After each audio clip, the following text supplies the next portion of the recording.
Good morning, everyone, and welcome to the Sirius Report. Well, Paul, I really don't think the world understands what China did the other day in posting on social media an image of the post-World War II UN article that gives them the authority, without any pushback from either the Security Council or the rest of the world for that matter, to go to war. Yeah, absolutely. And I know there's going to be people who'll say, no, this, what we're about to discuss, this will never happen. Well, I'm sorry, but all you're telling me, you don't understand China in any way, shape, or form. As I've said before, as much as the world or the Western world likes to regard Russia as this adversary we should all be terrified of, yes, I know a lot of that's just propaganda to allow the military industrial complex to sell arms. But, excuse me, more importantly, is China is far tougher in terms of dealing with problems than the Russians are. If, for argument's sake, China was fighting the Ukraine war, they would not have had an SMO. They'd have gone straight to a war footing, and the war would have long since been over, and China would have had no qualms doing whatever it deemed necessary. I will say on the flip side, China doesn't want to go to war with anyone. But if you push China far enough and you back them into a corner or you threaten them in an existential way, they are going to respond. And people should really understand this. This is part of why I keep saying the understanding of the Chinese in the West is next to nothing for most people.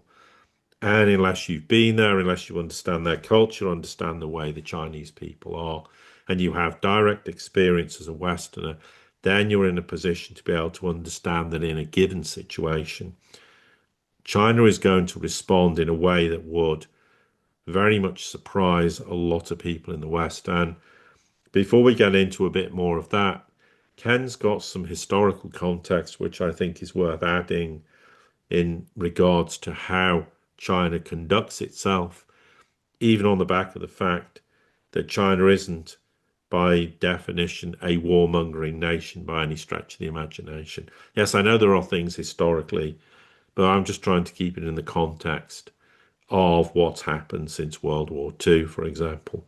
But I thought Ken had some interesting insight, which I think adds some sort of qualification to what we're about to discuss. Yeah, because despite, the Mao Revolution, China is a culture that goes back 5,000 years, and that culture still is inherent in the people today.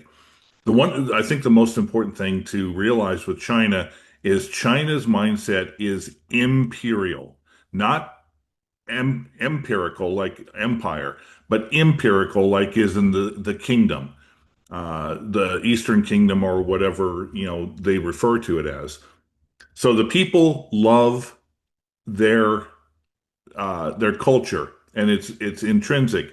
And throughout history, whether it was the Mongols, whether it was during the colonial days where the Portuguese came in and the British came in, and we had the Opium Wars, and we had uh, early 20th century where all the colonial powers took pieces of it and set up their own shop, and then of course we know Hong Kong and the like.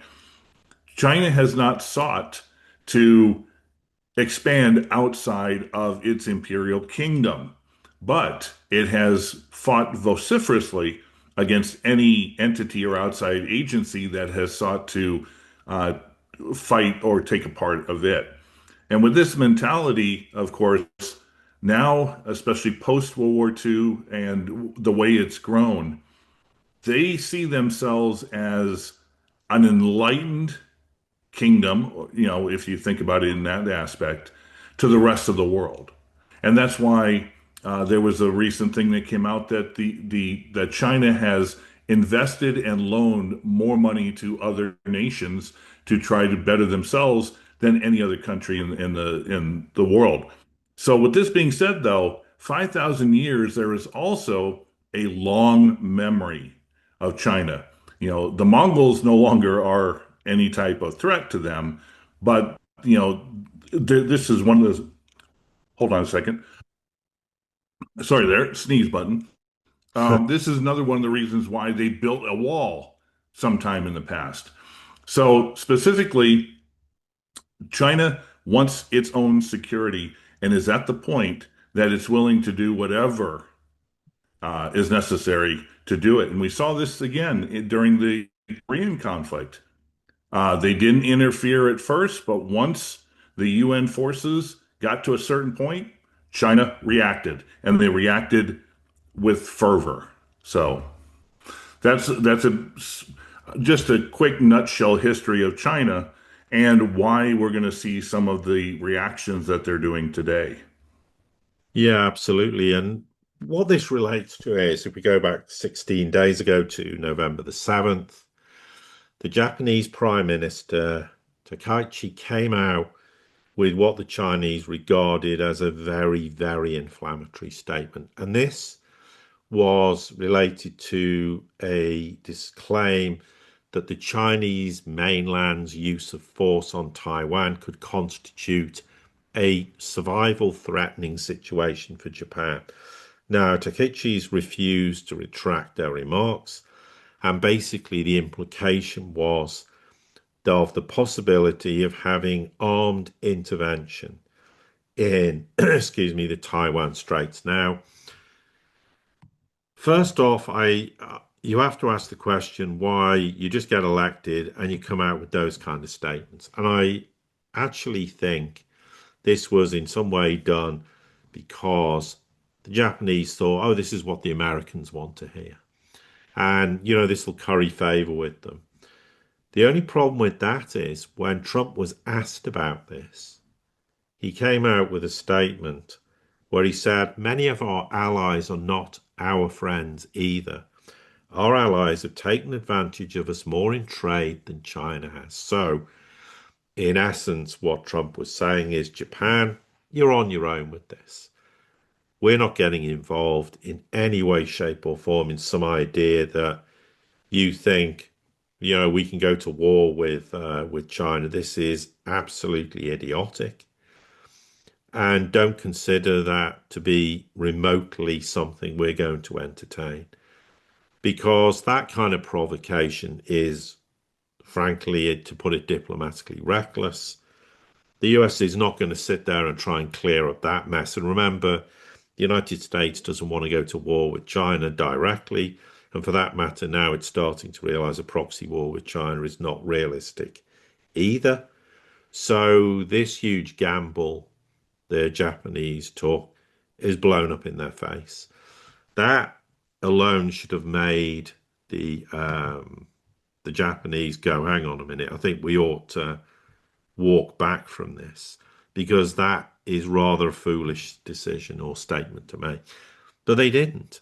Then what really throws petrol on the fire was a statement that was made by the Chinese embassy in Japan on social media, of all places, where it published in both the Chinese and Japanese language the UN charter related to enemy state clauses, which says and allows founding members of the UN, which of course includes China, to take direct military action if any of the former enemies of or enemy states of the world, which was Germany, of course, but also and others, but includes Japan, if attempts to carry out a policy of aggression. So, in essence, that was a statement saying that based on the Charter of the UN, in relation to the enemy state clauses, that if any of these militaristic states like Germany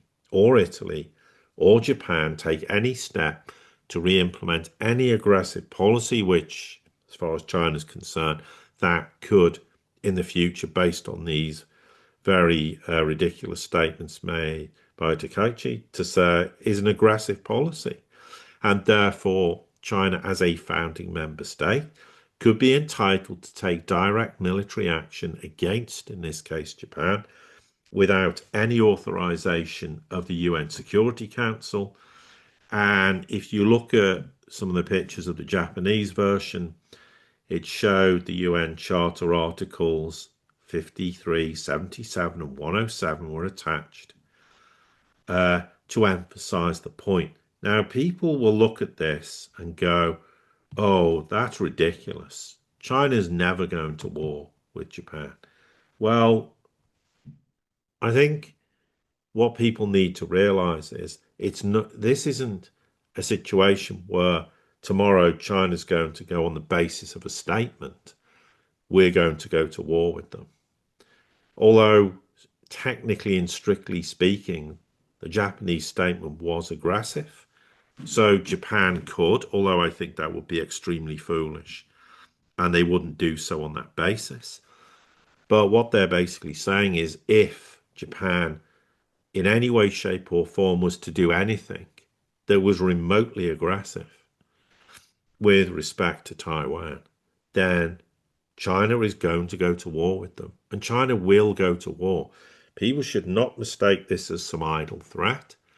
The fact the Chinese embassy in Japan posts this is not to make Japan back off and think, oh, they're just bluff calling us. They're deadly serious. And that's the big difference where Japan needs to understand China is not a nation that's going to have a very frivolous attitude to this.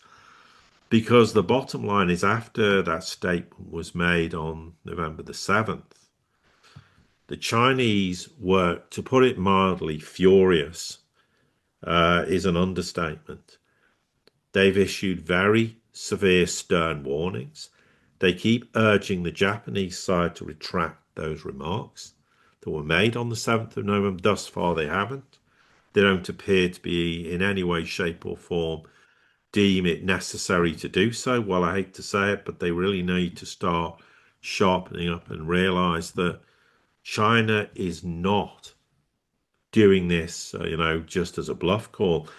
And what's very telling with regards to this is the fact that we haven't heard the United States say anything about this, because hence why when the original statement was made, they basically said you're on your own. Of course, tellingly, uh, the Russians joined in and completely defended China's right with regards to Taiwan. And I think it was Zarova came out and said something like 80 years have passed and Japan still refuses to recognize the results of World War II as enshrined in international law. This relates all to these disputed islands between the Japanese and the Russians. But in essence, where the Chinese have come out in an indirect way and sort of kind of, while saying they want the Ukraine war over, have been supportive of Russia. Russia's coming out and being totally supportive of China with regards to these very, very inflammatory remarks that the Japanese Prime Minister made with regards to Taiwan. Yeah, I think you explained the what the Chinese ambassador to Japan had put out. Let me put real quick a few points that Fu Kong, the Chinese ambassador to the UN, issued in a statement to the Secretary General. Recently, Japanese Prime Minister Takachi blatantly made provocative remarks on Taiwan, implying the possibility of armed intervention in the Taiwan Strait. This marks the first time since Japan's defeat in 1945 that a Japanese leader has advocated in an official setting the notion that a contingency for Taiwan is a contingency for Japan. He goes on to say Takachi's remarks constitute a grave violation of international law and the basic norms governing international relations, seriously undermining the post-war international order. Now, the important thing is this. We have heard from President Trump making outlandish statements, accusations, even vilifying China. Oh, they're this and this, and et cetera, et cetera, et cetera. But China knows in the United States point, this is just rhetoric and political banter. They understand that. But in regard to Japan, especially since Japan and China in the 1930s have a very real threat and outcome that took place on the Chinese mainland. China is not taking any potential threat as being just rhetoric. They are looking at it as the potential of, hey, an enemy of ours within the last century and even before is now making official policy from their head leadership. And this is why China, I believe, has really taken this extraordinarily seriously, so much so that almost instantaneously after issuing these statements, they sent a naval group to the Senkaku island chain as a means of deterrence, saying, "Hey, it's time for you to either retract or this is going to escalate very, very quickly." Yeah, absolutely. Another point I think worth mentioning about Fu Kong, or however you pronounce his name. Apologies to anyone Chinese listening, but he also made an interesting point by saying, as a defeated country in World War II, Japan must deeply reflect upon its historical crimes, strictly honor its political commitment on the Taiwan question, immediately stop making provocations and crossing the line, and retract its erroneous remarks. Now, I would add something else with regards to this. Yes, of course, China is demanding an apology. But really, in essence, that statement and things obviously Ken's mentioned, anything else we discussed, is really a way of saying to Japan, you were a defeated nation in World War II, and you still need to remain that way. Don't step outside the box and pretend somehow that 1945 doesn't matter anymore and all the UN Security Council statements at the time don't apply to you anymore. And you can make as many reckless, idiotic statements as you like, but don't think in any way, shape, or form you can come out anymore and flex your muscles and pretend that the unconditional surrender in 1945 no longer applies, and you can somehow become this militaristic country. You can, and this also, of course, ties in with the fact that they know there's been overtures made to the Japanese regarding by the Americans and the Biden administration being part of this, but to some extent, even the Trump administration by sort of saying, well, we want you to counter China's aggression and join these military organizations, join AUKUS, or there's the Quad Alliance, and you know everyone in the West seems to have forgotten Japan is not allowed to do this. It also applies, ironically, to Germany, who seems to want to flex its muscles about Ukraine in a very ridiculous kind of way, of course. But there is this enemy state clause from the UN.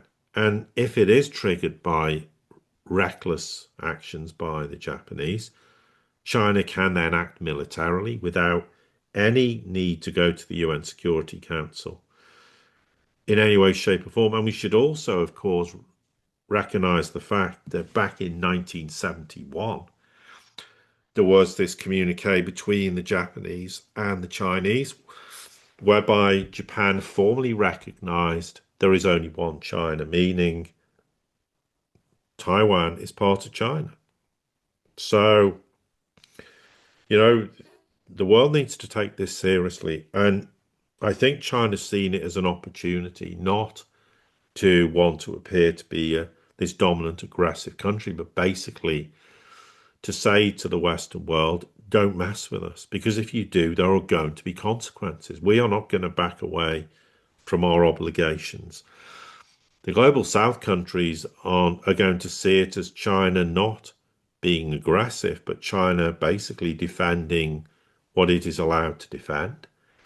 And they will regard that as a positive because they're going to look to the likes of the Chinese and the Russians to say, well, you need to protect our interests because if something happens in the world, who's going to look after us? Now, that's not an hegemonic kind of dominating policy initiative in any way, shape, or form, but that is another reason why China is doing this. But Japan really needs to understand that it's skating on very thin ice because it has absolutely, based on what came out of the back end of World War II and the enemy state clause, no standing in any way, shape, or form to interfere in any conflict if China was to go to war with Taiwan, for argument's sake, which I think is extremely unlikely.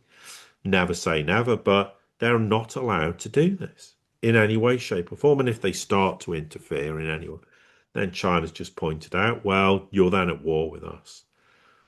So, and therefore, in essence, we come back to the original statement. China is taking this deadly seriously. And don't imagine this is never going to happen. You know, as much as I've made the point that the issue that China's not going to go to war with Taiwan, when it comes to the matter of Japan, that's an entirely different matter. And here's the thing, if China did so, do we think the Americans are going to rush to the defense of Japan? No chance. Three final points I want to make. First off, what you said in 1971, that was at a time when the US had virtually 100% political control over Japan. So Japan was not going to make policy or uh, official statements that were outside of what the US wanted. And of course, in 1972, that was when Nixon, opened up and Kissinger opened up China to the world and to the United States. And so it was in the US's best interest that Japan toe the line and offer China the olive branch of recognizing Taiwan as being part of China. It is China. Secondly, it's with that being said, it's really interesting because Japan appears now to be wanting to seize its own sovereignty by doing official things and official statements that are outside of the purview of what the United States would expect or demand of them, even to the point where they have talked about, especially Takachi in her campaign, of rebuilding the Japanese military and potentially having nuclear armaments on Japanese soil. So those two provocations right there are something that would never have flown between, just a year ago and going back to 1945. Then, of course, we have what has happened recently in Europe, where individuals have talked about expanding the to NATO into South Korea and Japan and Australia and into the Pacific Rim area. Japan cannot, according to the UN Charter, be allowed to join in with NATO. So that's a non-starter. And then finally, we've talked about how Japan, especially recently this week, financially and economically appears to be hitting some very, very difficult times. Well, what do nations often do when they're experiencing either societal or economic problems? They look towards a military solution. So I'm wondering if we'll see in the future if that has any ramifications to it. But Japan seems to be wanting to flex itself and get out from under the umbrella of the United States. And well, if they do, it's not going to go very well for them. No, absolutely. So that's a good point to finish, I think. Very good. To anybody, everybody here at the Sirius Support community, as always, thank you for your support. Don't forget to like, share, subscribe, comment, send this out to anybody you think it might be important to. And until the next time we get together, have a great day.